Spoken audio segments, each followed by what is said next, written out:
Deməli, biz dedik ki, qod və let eyni mənanı bildirir. Həm il demək, həm də yaşımızı bildirəndə biz qod və yaxud da letdən istifadə edirik. Və saylardan sonra bunlar necə istifadə olunur?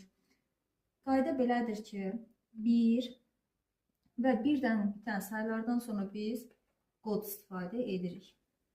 Bu 1 də ola bilər, 21 də ola bilər, 41 də ola bilər. Yəni birdən bitməlidir. 2, 3, 4 və 2, 3, 4-dən bitən saylardan sonra, məsələn, 53, 44 və s. Bundan sonra qoda istifadə edirik.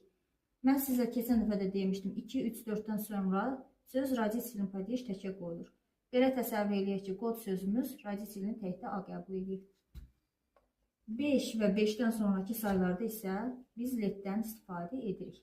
Amma bizim belə bir istisna qaydamız var. 11, 12, 13 və 14. Bu say birdən bitibdir.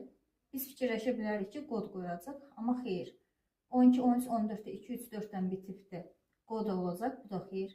Biz gərək 1-i də, 2, 3, 4-ü də aydın eşidək səslənmədə. Bunlarda aydın eşitmirik. Məsələn, 11, 14. Yəni, bunlar sonda aydın eşidilmir deyə. Bunlardan sonra biz let istifadə edirik.